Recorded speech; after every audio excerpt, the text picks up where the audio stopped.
আসসালামু আলাইকুম। আজকের একটি সংবাদ দেখে আমি খুবই শোকাহত, খুবই মর্মাহত। সংবাদটি হচ্ছে টঙ্গীতে বিশ্ব ইজতেমার মধ্যে তাবলিগে দুই গ্রুপের সংঘর্ষে 2 জন নিহত হয়েছে। নিহত সংখ্যাটা আরও বাড়তে পারে এবং প্রায় 30 জনের উপরে আহত হয়েছে। আহত সংখ্যাটি আনুমানিক ধরা হয়েছে, কিন্তু নিহত সংখ্যাটা একটু বাড়তে পারে। কয়েক ঘন্টার পর আমরা জানবো, অর্থাৎ কয়েক ঘন্টা পর ফেসবুকে আমরা জানতে পারবো।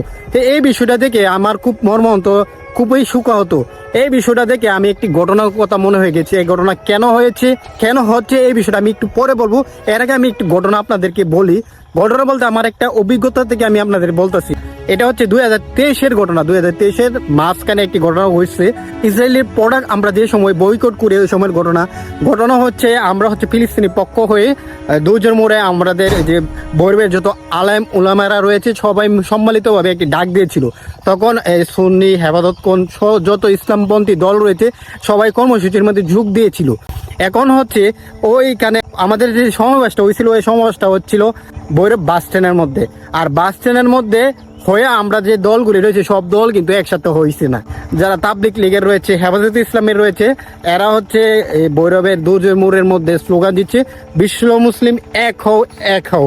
আর হচ্ছে যারা সুন্নিয়তে দাবি করছে, সুন্নিয়তে বিশ্বাসী, এরা হচ্ছে নিউটনের মোড়ে, অর্থাৎ তাবলিগ লীগেরা যারা তাদের কার্যক্রম চালাচ্ছে এখান থেকে প্রায় 20 থেকে 30 মিটার দূরে, তারা হচ্ছে সুন্নিরা স্লোগান দিচ্ছে বিশ্ব মুসলিম এক হও, এক হও।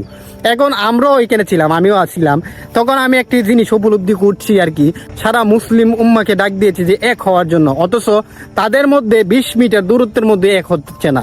তাহলে তারা কিভাবে ফিলিস্তিনে গিয়ে ইসরায়েল মুক্ত করতে গিয়ে তারা কিভাবে এক হবে? 20 মিটারের ভিতরে তারা ভেদাভেদ। এখন হচ্ছে মূল টপিকে যে আজকের যে ঘটনা ঘটছে, এই ঘটনা আমরা কেন হচ্ছে দেখুন। বর্তমানে আমরা মুসলমান যারা রয়েছে তারা কিন্তু লাঞ্ছিত, বঞ্চিত, সব দিক থেকে কিন্তু আমরা লাঞ্ছিত হচ্ছি। 200 কোটি মুসলমান, এই 200 কোটি মুসলমানের মধ্যে লাঞ্ছিত হওয়ার কারণটা কি? কারণ হচ্ছে একটাই, কারণ হচ্ছে আমরা মিলিত হতে পারছি না। এখন একটা কথা চিন্তা করে দেখেন, আমরা এলাকার মধ্যে যে ঘটনাটা ঘটছে, এই আমরা যে সমাবেশ, এই সমাবেশের মধ্যে এক দলে স্লোগান দিতেছিল বিশ্ব মুসলিম এক হও, এক হও। এটার থেকে 20 মিটার দূরে আরেক দলে স্লোগান দিতেছে বিশ্ব মুসলিম এক হও, এক হও, অথচ তাদের মধ্যে মিল নাই। তে হ্যাঁ নয় গিয়া অত দূরে গিয়ে কেমনে মিলিব? অনেক জিনিসটা গেছে একটা। আরেকটু সহজ ভাবে আমি আপনাদের কই, সহজ হইলো আপনার এলাকার মধ্যে, আমরা এলাকার মধ্যে যদি দেখেন, বেশিরভাগ আমরা এলাকার মধ্যে দেন, গ্রাম অঞ্চলের মধ্যে দেন, দেখবেন যে এলাকার মধ্যে যে ফ্যামিলির মধ্যে ভাই ভাই মিল থাকবো, এই ফ্যামিলির সাথে কিন্তু অন্য যারা শত্রু রয়েছে সেরা কিন্তু কথা কইতো না। কারণ যে এলাকার মধ্যে ভাই ভাই মিল থাকবো এখানে কোনো সার চলতো না, বইলে লেবু। আর যে এলাকার মধ্যে যে ফ্যামিলির মধ্যে ভাই ভাই মিল থাকতো না, এই এলাকার মধ্যে দেখবে অশান্তি বিরাজ করবো, বহিরাগত শত্রুরা আক্রমণ করবো, প্রায় সময় আক্রমণ করে দমা লাগবো। এটাই স্বাভাবিক।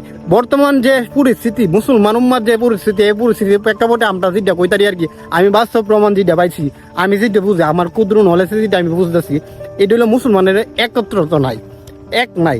যার কারণে কিন্তু আজকে যে একটা ঘটনা ঘটছে, আজকের ঘটনার মধ্যে নিহত হয়েছে আমাদের কিশোরগঞ্জ জেলার পাকুন্দি উপজেলার 11 সুন্দর একজন হয়েছে। আমরা কিশোরগঞ্জের লোকও কিন্তু একজন আছে। এখন আমারই ভাই, আমারই ফ্যামিলির একজন না একজন মুসলমান মানে ভাই ভাই, এক কালেমার মধ্যে হয়ে, এক কালেমার পতাকার মধ্যে আমরা কেন ভেদাভেদ সৃষ্টি করি? আর আমরা কেন বা এক কাজ করি? 2 দিন পরে পরে এক দুর্ঘটনা, ও কয়েকদিন আগে শুনলাম যে মসজিদের ভিতরে মারামারি লেগেছে। কি ভাই, এটা কি ইসলামের শিক্ষা? এগুলি দিকে তো আমরা অন্য যারা ধর্ম রয়েছে এরা হাসাহাসি করে। ইসলাম কিন্তু আমাদের এই শিক্ষা দিচ্ছে না। ইসলাম অনেক নমনীয়তা, অনেক ভদ্রতা, রাসূল সাল্লাল্লাহু আলাইহি ওয়াসাল্লামের আদর্শ করা ইসলামের মধ্যে আমরা আজকে কলঙ্কিত করতেছি।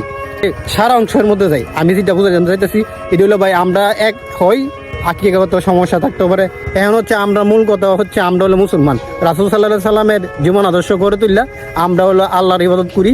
আর এসব ভেদাভেদ, এরকম কলঙ্ক রাত, এরকম কলঙ্কর দিন যাতে আমরা ভবিষ্যতে না দেখি, এটাই কামনা করি। সবাই ভালো থাকবেন, সুস্থ থাকবেন, আল্লাহ হাফেজ।